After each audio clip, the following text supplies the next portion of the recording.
So we've got a beginner select ticket in Final Fantasy Brave Exvius, which promises a single unit in a rather nice pool.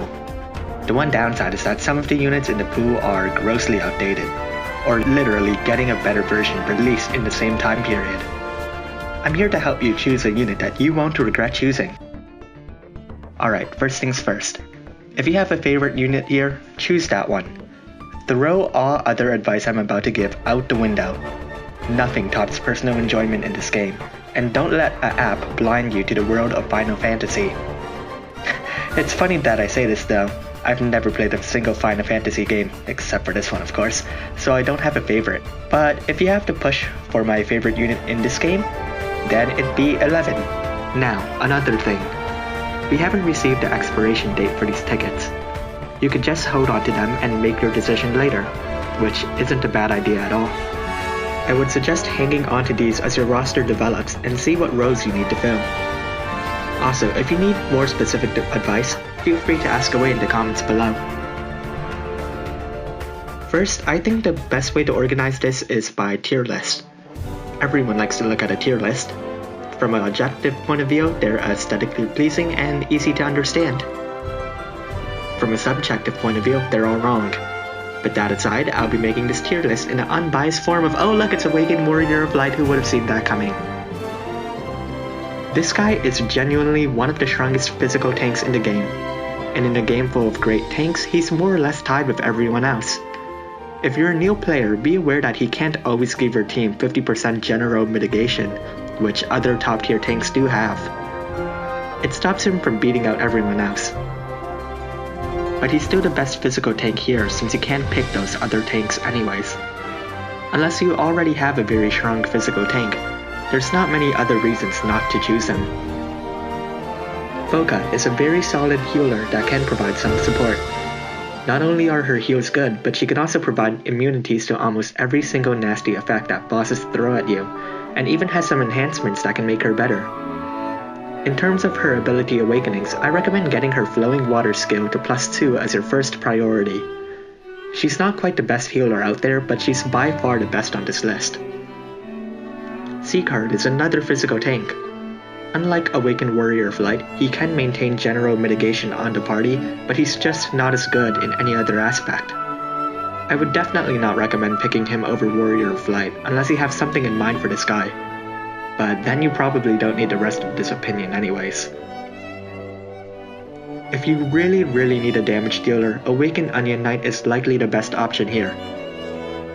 His damage is almost the highest out of all of the units that you can pick with these tickets, and his Trustmaster is a solid choice on virtually every single true dual-wield unit.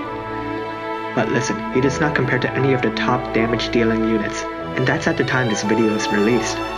The current top tier units can deal nearly double his damage, and damage dealers in general go through power creep at an incredible rate. I'm only putting him here since I want to put a damage dealer somewhere on this list. I would absolutely not pick him unless you've been extremely lucky with your other pools and have strong units in all other rows.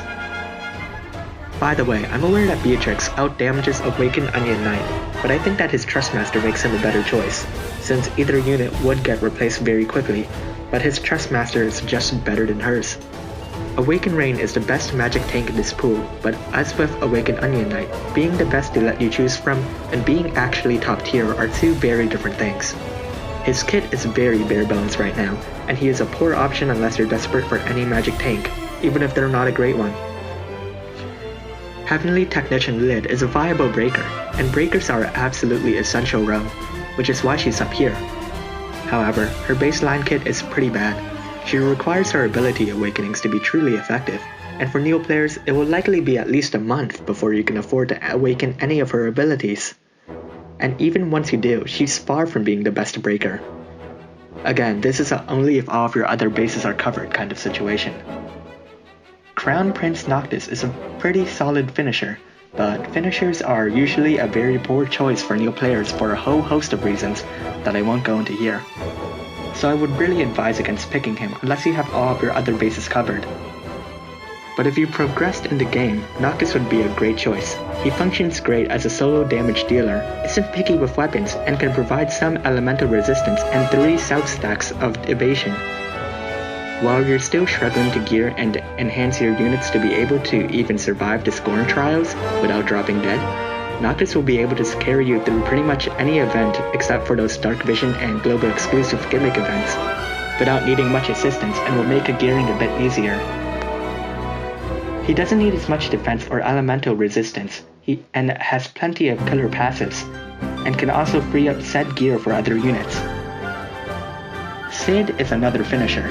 He's better at it than Noctis, but all of the problems with finishers are still here. Also, he's much more difficult for new players to handle, so getting good results out of him isn't really reasonable. You know, he'd be on the same tier as Noctis normally, but not in this case. Yeah, let's make a separate Noctis tier for these two. Maritime Strategist Nico is the best stat buffer here, which isn't saying much. Buffers aren't the most necessary unit to have, and Nico himself isn't that amazing in this game right now. And for tier 4, let's just put everyone else in here. No one here is especially fantastic in this game, and otherwise loses to another unit on the list. Lotus Mage Fina, although a pretty good unit, loses to Foka, and Foka isn't even the best healer in the game. In fact, your best bet is just choosing Awakened Warrior of Light and calling it a day if you just want the best unit on this list. By the way, don't bother choosing those in the bottom tier. I have no idea why Gumi would just include regular Tidus and Cloud. Balthier and Citra are just wholly outclassed as well. And that's it, so who am I picking? I think I'll save my ticket, since I'm in no need to rush right now. I'm first going to summon from the Final Fantasy VII Advent Children banner and see what I get, and then make my decision. If you like this video, make sure to leave a like and subscribe. Comment below on what you think of my totally objective tier list, and tell me which unit you plan to pick.